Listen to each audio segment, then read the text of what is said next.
Second unit test পরীক্ষা প্রত্যেকের শেষ হয়ে গেছে, তো ফাইনাল পরীক্ষা বাকি আছে। তো ক্লাস 8, 9, 10 এদের জন্য প্রত্যেকের জন্য একটা ইম্পর্টেন্ট প্যারাগ্রাফ, যেটা autobiography of A broken bicycle. বাংলাতেও এটা পড়ে, এবং এখনকার দেখছি যেটা আমরা বাংলাতে যেগুলো অটোবায়োগ্রাফি পড়ে সেইগুলো এখন ইংরেজিতেও লিখতে দিচ্ছে। অটোবায়োগ্রাফি মানে কি? অটোবায়োগ্রাফি মানে হচ্ছে কারো সম্পর্কে কিছু যদি কথা হয় সেই কথাটা সে নিজেই লিখছে। ধর এই পেনের অটোবায়োগ্রাফি বললো, লিখবে কে? পেন। কিন্তু পেন তো আর হাতে লিখতে পারবে না, পেন কি আর হাতে লিখতে পারবে? তাহলে আমরাই লিখবো, কিন্তু কোন পার্সনে লিখবো? ফার্স্ট পার্সনে। কোন পার্সনে লিখবো? First person. ফার্স্ট পার্সন মানে কি? আমি, আমরা, আই, মাই, মি, এইগুলো দিয়ে আমাদেরকে লিখতে হবে। বোঝা গেছে? তাহলে অটোবায়োগ্রাফি সর্বদা লিখতে গেলে আমাদেরকে কিসে লিখতে হবে? ফার্স্ট পার্সনে। আর যদি বায়োগ্রাফি মানে কি? বায়োগ্রাফি মানে আমার জীবন কাহিনী কেউ একজন লিখছে। তোরা আমার জীবন কাহিনী তোরা লিখছিস, বা ধর এই পেনটার জীবন কাহিনী তোরা লিখছিস, তাহলে সেইটা কি হয়ে যাবে? সেটা হয়ে যাবে বায়োগ্রাফি। আর যদি এই পেনের জীবন কাহিনী এ নিজেই লেখে, বা এই হোয়াইট বোর্ডের জীবন কাহিনী এ নিজেই লেখে, কিন্তু নিজে তো এরা লিখতে পারবে না, এদের হাত পা নেই, লিখবে কারা? লিখবো আমরা ফার্স্ট পার্সনের মাধ্যমে দিয়ে লিখবো। আমি, আমরা, আই, মাই, মি যে আমরা বলি সেইগুলো দিয়ে আমরা লিখবো। তো আজকে যেটা ইম্পর্টেন্ট আমাদের টপিক সেটা হচ্ছে autobiography of A broken bicycle. প্রত্যেকের যেন ধ্যান থাকা উচিত যে এই কথাটাই, যে সর্বদা যে লেখাটা সম্পূর্ণ হবে সেই লেখাটা হবে ফার্স্ট পার্সনে, যেন প্রত্যেকটা লেখা কমপ্লিট হয়। কি পার্সনে? ফার্স্ট পার্সনে লেখাটা কমপ্লিট হতে হবে। আচ্ছা, লেখার আগে আমি একটা সুন্দর তোদের কোটেশন দিয়ে দিয়েছি, এই কোটেশনটা প্রত্যেকে লেখার চেষ্টা করবি। একটা কথা আমি বলতে চাই যে প্যারাগ্রাফ হোক বা কোনো প্রসেস হোক, যদি ভাষাটা মাধুর্য সৌন্দর্য থাকে, এবং প্যারাগ্রাফের ক্ষেত্রে যদি আমরা প্রত্যেকটা জিনিসের ভেতরে কোটেশন দিয়ে দিই, বা যদি আমরা কি দিয়ে দিই, যদি আমরা একটা কবিতার লাইন দিয়ে দিই, বা যদি যে কোনো একটা জিনিস দিয়ে দিই, তাহলে সেই জিনিসটা একটা মাধুর্যটা বা তার গুণগত মানটা অনেকটা বেড়ে যায়। শুধু নর্মাল লেখাচ্ছে, ধর বাংলা কোনো কিছু লিখবি, সেখানে একটা দুটো কবিতার লাইন দিয়ে দিলি, তাহলে সেটা আরও শুনতে ভালো লাগে। তাই প্যারাগ্রাফ লেখার ক্ষেত্রে প্রত্যেকে শেষে অথবা প্রথমে বা মাঝখানে একটা কবিতার লাইন বা কোটেশনের লাইন দিবি। তো সেখানে আমি একটা লাইন দিয়েছি, দেখ, I was never the fastest rider. বলছে আমি খুব দ্রুত গাড়ি চালাই না, রাইডার নয়, but I thought my old bicycle could carry me. তাহলে এখানে সে একজন যে বাইসাইকেল বা একজন আরোহী বা চালক, সে তার বাইসাইকেল সম্পর্কে বলছে, I thought my old bicycle could carry me. কিন্তু আমি চিন্তা করি যে আমার বাইসাইকেলটা আমাকে বয়ে নিয়ে যেতে পারবে, এনি হোয়ার, যে কোনো জায়গাতে। দ্য ডে ইট ব্রোকেন, বলছে যখন এই সাইকেলটা ভেঙে গিয়েছে, তখন I realise it was not just the cycle that needed fixing, it was me too. এটা হচ্ছে একজন আরোহীর সেই সময়ের কথা যখন তার কাছে সাইকেলটা ছাড়া কিছুই ছিল না, এবং হচ্ছে সাইকেলটা ভেঙে গেছে, টাকা পয়সা তার কাছে নেই, কিন্তু এই সাইকেলটাই তার আত্মজীবনীর মধ্যে আমাদের দেখিয়ে যাবে কষ্ট করে, যে সেই মানুষটা যখন বলছে যে সাইকেলটা যখন ভেঙে গেল, তখন মনে হচ্ছে না আমি নিজে ভেঙে গেছি, মানে আমার সাইকেল ভাঙেনি, আমি নিজে ভেঙে গেছি। এবং লাস্ট অবধি যখন আমরা এসে প্যারাগ্রাফটা শেষ করব, পুরো গল্পের মাধ্যমে প্যারাগ্রাফটা আমি লেখাবো, সেই লাস্টে এসে ব্রোকেন বাইসাইকেলটা সে নিজে নিজে কষ্ট পাবে এবং বলবে আমার মালিক আর আমার দিকে ঘুরেও তাকায় না, হয়তো খুব কম সময় আমাকে দেখে। দুটো যেন দুটো রকমের লেখা, আমরা প্রথম দিকে একরকম দেখছি তাৎপর্য, নিচের দিকে একরকম দেখছি তাৎপর্য, মানে শুরু হচ্ছে যেন মিল দিয়ে, শেষ হচ্ছে যেন কষ্ট দিয়ে। সেই জন্যই আমাদের এখানে ব্রোকেন নামটা দিয়েছি। কষ্ট বিদারক, কার কষ্ট বিদারক? ব্রোকেন বাইসাইকেলের কষ্ট বিদারক। প্রথম দিকে এই যে কোটেশনের লাইনটা লেখানো হয়েছে, এই কোটেশন লাইনে যখন আরোহী বলছে আমার সাইকেল যখন ভেঙেছে, যেন সাইকেল ভাঙেনি, ভেঙেছে কি? ভেঙেছি আমি। তখন সে গরিব ছিল, তখন তার কাছে কোনো পয়সা ছিল না। যখন সে তার কিছু পয়সার উন্নতি করবে, তখনই তার এই কথাটা চেঞ্জ হয়ে যাবে, এবং সে তখন বাইসাইকেলকে ফেলে দিয়ে কি কিনবে? ধর বাইক কিনতে পারে, 4 চাকা কিনতে পারে, এবং তখন সে বাইসাইকেলটা একটা কোনায় গিয়ে পড়ে থাকবে, আত্মকথা তো সবসময় মধুর হয়নি, নিজের কথা তো সবসময় মধুর হয়নি, কষ্টেও তো হতে পারে। তো সেই ব্রোকেন বাইসাইকেলের কথাটায় কষ্টের না খুশির, সেটা আমরা আজকে দেখব। বলছে এবার সাইকেল সে লিখতে শুরু করছে, I was A broken bicycle, আমি একজন এখন ভাঙা, আমি এখন আর ভালো নেই, আমি এখন ভেঙে গেছি, আমার এখন খারাপ হয়ে গেছে। মানুষের যেমন হাত পা ভেঙে যায় সেরকম সাইকেলটা খারাপ হয়ে গেছে। নাউডেজ, বর্তমান দিনে I reside in a dark room of a house, অর্থাৎ একটা বাড়ির একটা অন্ধকার কোণায় আমি আছি। কোথায় আছি? অন্ধকার কোণায়। কেন এই কথাটা বলছে? এটা মনের যেন কষ্টের সাথে বলছে। কেন বলছে দেখ তোরা, the room is full of West bad materials, যে রুমে সব নোংরা আবর্জনা খারাপ জিনিসপত্র রাখা হয় সেই জায়গাতে আমাকে রাখা হয়েছে। তারপরে বলছে দেখ, মাই ওনার, বলছে আমার ওনার হ্যাজ এ ইয়ং সন। দেখ, ওনার হচ্ছে সাইকেলটার একজন, সে কিনে দিয়েছিল, তার কে? বাপি কিনে দিয়েছিল।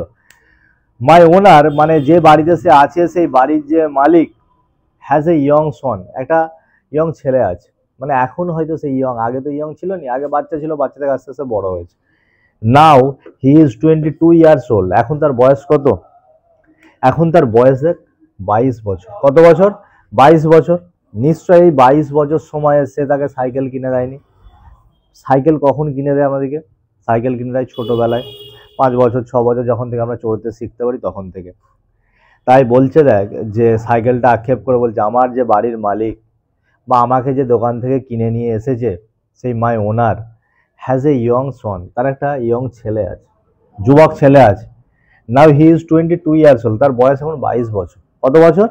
22 বছর। এইবার দেখ সে কাহানি শুরু করছে, তার পুরোনো দিনের কাহানি শুরু করছে আক্ষেপের সাথে। ইট ওয়াজ 20 ইয়ার্স এগো, ইট ওয়াজ 20 ইয়ার্স এগো, 20 বছর আগের কথা আমি তোমাদেরকে বলতে যাচ্ছি। When I was his favourite possession. I মানে কি এখানে? আই মানে ব্রোকেন বাইসাইকেল। আই মানে কে? আই মানে ব্রোকেন বাইসাইকেল। তখন সে বাইসাইকেল বলছে একমাত্র আমিই তখন ছিলাম তার সম্পদ। কি ছিলাম? I was his favourite possession, আমি তখন ছিলাম তার সম্পদ, তার সঙ্গী, তার সবসময় তার সাথে সাথ দিয়েছি। He would ride on me, সে আমার পিঠের ওপর চড়তো। To deliver newspaper and so many আদার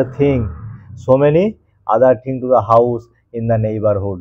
অর্থাৎ তাদের বাড়ির যে পাশে যে আরো পাশাপাশি গ্রামগঞ্জ আছে বা পাশাপাশি জায়গা আছে, হয়তো সেই বাড়ির মালিকটা ছিল গরিব, হয়তো সেই ছেলেটা ছিল গরিব। গরিব মানে মধ্যবিত্ত। শুধু যে গরিবরাই কাজ করে এমন তো নয়, মধ্যবিত্তরাও তো কাজ করে। বড় লোকেরা তো আর বাড়ি বাড়ি নিউজ পেপার বিক্রি করতে যাবে না, মধ্যবিত্ত বা গরিবরাই বিক্রি করতে যাবে। বলছে সেই সময় he would ride on me to deliver newspaper, খবরের কাগজ দিত, and so many other things, এবং অন্যান্য জিনিসপত্র দিত। কোথায়? আমি যেখানে থাকতাম সেই বাড়ির পাশে এবং তার আশেপাশের বাড়িগুলোতে। কি খবর সরবরাহ করতো? খবরের কাগজ এবং বিভিন্ন জিনিসপত্র সরবরাহ করতো। এখন যেমন হকারি করে মানুষ, হকারি করে সাইকেলে করে মালপত্র নিয়ে যায়। তো অনেক দূরে হলে কি হয়, যাদের পয়সা আছে বাইক কিনে, হয়তো ছেলেটাদের সে আর্থিক সম্পদ ছিল না, তাই তারা একটা বাইসাইকেল কিনেছিল, এবং সেই বাইসাইকেলের সাথেই সেই ছেলেটার স্মৃতি অনেক জড়িত আছে, এবং সেই বাইসাইকেলের পিঠে চড়েই সেই ছেলেটা বাড়ি বাড়ি খবরের কাগজ এবং অন্যান্য জিনিসপত্র দিতে যেত। প্যারাগ্রাফ সবসময় গল্পের মতো মনে রাখবি, গল্পের মতো মনে রেখে তাকে বাংলায় মনে মনে ট্রান্সলেট করবি, এবং বাংলায় ট্রান্সলেট করার পর তাকে ইংলিশে ট্রান্সলেট করবি, দেখবি অটোমেটিক মুখস্থ রাখার দরকার নেই। যখন মাধ্যমিক পরীক্ষা দিবি কটা প্যারাগ্রাফ মুখস্থ করবি? 100টা, 200টা, কটা? কিছু মুখস্থ করার দরকার নেই যদি ট্রান্সলেট ভালো করে করতে নিস। বাংলা টু ইংলিশ টেন্সটা যেন ঠিক থাকে, বানানটা যেন ঠিক থাকে। দেখ তারপরে, the boy was very hard working, সেই যে সাইকেলটা সেটাও বলছে যে যখন ছেলেটা আমাকে দিতে যেত আমি দেখেছি তার কাহানি, ছেলেটা খুব কঠোর পরিশ্রমী ছিল। হার্ড ওয়ার্কিং মানে কি? হার্ড ওয়ার্কিং মানে কঠোর পরিশ্রমী, ছেলেটা অনেক কঠোর পরিশ্রমী ছিল। এবং কি করতো দেখ, বলছে loved me so much, loved me so much, আমাকে অনেক ভালোবাসতো। ভালোবাসা মানে কি এখানে? তাকে নিয়ে তো ঘুরতে যেত, ঘুরতে যাওয়া মানে কি, সে যেখানে যেত সাইকেলও সেখানে যেত।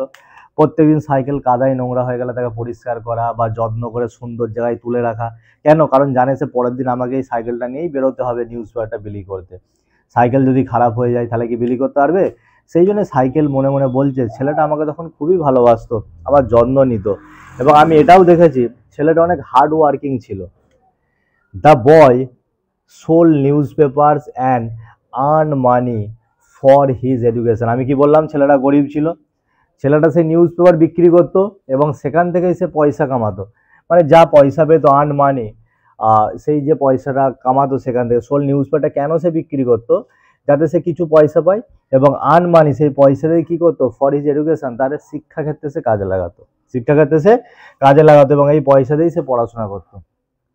কিসের জন্য সে নিউজ পেপারটা বিক্রি করতো? মানুষ যে কোনো কাজ করার উদ্দেশ্য তো একটাই, কি উদ্দেশ্য, যে সেখান থেকে সে কিছু টাকা পাবে এবং তার আর্থিক সচ্ছলতা আসবে, সে জীবনে যেটা চাই সেটা সে হবে। তাহলে সে নিউজ পেপার থেকে কিছু ইনকাম করতো, ইনকাম করার মূল উদ্দেশ্যটা ছিল তার পড়াশোনার জন্য। সেই জন্যই সাইকেলটা বলছে সে ছিল খুব hard working. In his entire journey, বলছে তার পুরো লাইফের যাত্রাপথে, মানুষের লাইফ তখনই হার্ড পরিশ্রম, মানুষ শূন্য থেকে যখন কোনো কিছু অ্যাচিভমেন্ট করে সেই টাইমটা পর্যন্ত বলে তার জার্নি। অ্যাচিভমেন্ট হয়ে যাওয়ার পর তো সে কী করে, আয়েস করে। আমি যখন কিছু নয় থেকে কিছু হওয়া পর্যন্ত, এটাকেই বলে তোর জার্নি, হার্ড ওয়ার্কিং লাইফ। তারপর যখন তোর কাছে কিছু এসে যাবে, তুই সেখান থেকে তো নর্মালি চলে যেতে পারবি। বুঝতে পেরেছিস? তাহলে ছেলেটা ছিল খুব কঠোর পরিশ্রমী এবং সেখান থেকে সে ইনকাম করেছিল। বলছে ইন হিজ এন্টায়ার জার্নি, তার পুরো জীবনের লাইফের যাত্রাপথে, I was only his companion, আমিই ছিলাম একমাত্র তার সঙ্গী। আমাকে ছাড়া সে নিউজ পেপার বিক্রি করতে যেতে পারতো না দূরে দূরে পাশের গ্রামে। আর যদি নিউজ পেপার না বিক্রি করতে না পারতো তাহলে সে পড়াশোনাটা ভালো করে চালিয়ে যেতে পারতো না। এটা সে আক্ষেপ করে বলছে। বাট বলছে কিন্তু the boy now become an engineer, কিন্তু এখন ছেলেটা কি হয়ে গেছে, এখন ছেলেটা হচ্ছে ইঞ্জিনিয়ার হয়ে গেছে। কি হয়ে গেছে? ইঞ্জিনিয়ার হয়ে গেছে। পড়াশোনা ভালো করেছে, হার্ড ওয়ার্কিং ছিল, সে ইঞ্জিনিয়ার হয়ে গেছে। But now he has left me and bought a bike, কিন্তু সে আমাকে এখন ছেড়ে দিয়েছে এবং একটা বাইক কিনেছে। কি কিনেছে? বাইক কিনেছে। আমি কি বলেছিলাম, প্রথমে একটা সুন্দর কোটেশন দিয়ে শুরু করছিস, যেখানে একজন ছেলে বক্তব্য দিয়েছিল শুধু সাইকেলটা ভেঙেছে, সাইকেলটা ভাঙা নয়, যেন আমি নিজে ভেঙে গেছি। কিন্তু যখন লাস্টের দিকে আমরা আসলাম, ছেলেটা যখন সাকসেসফুল হয়ে গেল, তখন দেখলাম, অর্থাৎ তখন গল্পের মাধ্যমে নিজের কথা কে বলছে, ব্রোকেন বাইসাইকেল বলছে ছেলেটা এখন ইঞ্জিনিয়ার হয়ে গেছে এবং সে এখন একটা বাইক কিনেছে। বাইক কেনার ফলে সে যে তাকে ভুলে গেছে, এটাতে তার খুব কষ্ট লেগেছে, এটাতে তার খুব কষ্ট লাগছে। কষ্ট লাগতো না তখন যদি সে বাইক কেনার পাশাপাশি বাইকও চালাতো, সাইকেলও চালাতো মাঝে মাঝে সময়, তখন হয়তো ব্রোকেন বাইসাইকেলটা আক্ষেপ করতো না। কিন্তু এখন সে আক্ষেপ করছে, দেখ, আই ওয়াজ লেফট অ্যালোন, এখন আমাকে সে একাকী রেখে দিয়েছে। আই ওয়াজ লেফট অ্যালোন, আমাকে সে এখন একাকী রেখে দিয়েছে। ইন দিস রুম, কোন রুমটা? এই যে প্রথম লাইনটাতে আমি শুরু করেছিলাম, ডার্ক রুমে এখন অন্ধকার একটা নোংরা জায়গায় তাকে এখন রেখে দিয়েছে। কে? সেই ছেলেটা। কে রেখে দিয়েছে? সেই ছেলেটা। The boy hardly remember me, ছেলেটা হয়তো আমাকে খুব কমই এখন মনে করে, ছেলেটা হয়তো আমাকে এখন খুব কমই মনে করে। এরকমভাবে যদি কোনো প্যারাগ্রাফ লিখিস বা কোনো প্যারাগ্রাফ পড়িস, দেখ প্যারাগ্রাফটা আমি লিখালাম, প্যারাগ্রাফটা আমি বাংলা বললাম, যেন মনে হবে একটা গল্প পড়ছি আমরা, মনে হবে যেন একটা কারো আত্মজীবনী, আত্মকথা পড়ছি। বোঝা গেছে? এমন নয় যে শুধু লিখে দিয়ে বেরিয়ে গেলাম। এতে দুটো মোড় আছে এই প্যারাগ্রাফটার মধ্যে। প্রথম মোড়ে যখন ছেলেটার কাছে টাকা পয়সা ছিল নি, যখন সাইকেলটা একটু ভেঙে গিয়েছিল, তখন সে বলছিল সাইকেলটা ভাঙা মানে শুধু সাইকেল ভাঙা নয়, সাইকেলটা ভেঙে গেছে মানে কি আমি নিজে ভেঙে গেছি। কিন্তু সাইকেলটা ঠিক করার পরে যখন সে সেই সাইকেল আবার চালাচ্ছে, কাজ করতে করতে যখন সে ইঞ্জিনিয়ার হয়ে গেল, তখন সে সাইকেলটা একাকী রেখে দিয়েছে, বাইক কিনে নিয়েছে, সাইকেলের কথা তার মনেও পড়েনি। তাই এই আক্ষেপে দুঃখে আজ আমাদের ব্রোকেন বাইসাইকেল, একটা ভাঙা সাইকেল, তার আত্মকথা আমাদের সামনে উপস্থাপন করলো। আর সেই আত্মকথাটাই আমরা আজকে বললাম। যদি পরীক্ষাতে পড়ে এটা সুন্দর করে প্রত্যেকটা লিখে দিবি।